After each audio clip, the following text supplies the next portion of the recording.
বন্ধুরা, আজকে আমি লাউ চিংড়ি করব, তার জন্য লাউটা একটু ধুয়ে নিয়েছি। তা গোটা লাউটা দেবো না, আমি একটু রেখে দেবো লাউ। আর এখানে চিংড়ি মাছ আমি ধুয়ে নিয়েছি। ভেবেছিলাম নারকেল দিয়ে করবো, কিন্তু নারকেলটা দেখো কী অবস্থা, 5-6 দিন ছিল নারকেলটা, ওই জন্য আর এটা আমি করছি না, বাতিল এটা।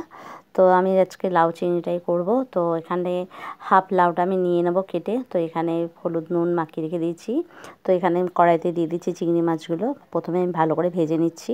তো আমার এখানটা মোটামুটি লাউটা কাটা হয়ে গেছে। তো এইটুকুনি লাউ আর বাকি আছে, ওইটুকুনি আমি কেটে নিচ্ছি, আর এই নিচের হাফটা আমি রেখে দিচ্ছি। এটা অন্যদিন আমি লাউ ডাল খাবো, সেই জন্য আমি ফ্রিজে রেখে দেবো। তো দেখতে পাচ্ছ এখানে আমার কিন্তু মাছ ভাজা হয়ে গেছে। এখানে পেঁয়াজ কুচি করে নিয়েছি, আর এখানে আমার যে ভাজাটা ছিল তেল, সেই তেলের মধ্যে কিন্তু আমি জিরে ফোড়ন দিয়ে দিলাম।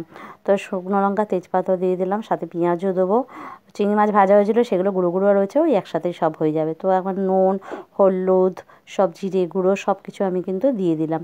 তো এটা ভালো করে আমি একটুখানি পেস্ট করে নেবো, ভালো করে কষিয়ে নেবো। তো মোটামুটি আমার কষানোটা হয়ে গেছে, দেখতে পাচ্ছ তেল ছেড়ে দিয়েছে। তো এর মধ্যে আমি চিংড়ি মাছগুলো দিয়ে দিচ্ছি। এক একজন এক রকমভাবে করে, হয়তো আগে লাউ দেয় পরে চিংড়ি দেয়, তো আমি আগে চিংড়িটা দিই সবসময়ের জন্য। তো চিংড়িটা আমার হয়ে গেছে, এর মধ্যে একটুখানি চিনি দিয়ে দিলাম, সাথে কাঁচা লঙ্কা কয়েকটা দিয়ে দিলাম।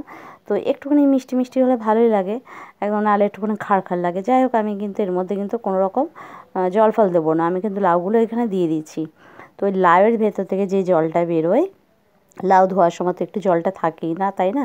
তো সেই ভেতর থেকে যে জলটা হবে সেটাতেই কিন্তু আমার চিংড়িটা হয়ে যাবে। তো আমি কিন্তু এখানে কোনো জল অ্যাড করব না, তো এই লাউ থেকে যেটুকুনি জল বেরোবে সেটাতেই সেদ্ধ হবে। তো আমি এখানে ঢাকা দিয়ে দেবো। তো আমি কিন্তু এখানে ঢাকা দিয়ে দিলাম। তো দেখতেই পাচ্ছ আমার কিন্তু চিংড়ি মাছ রেডি।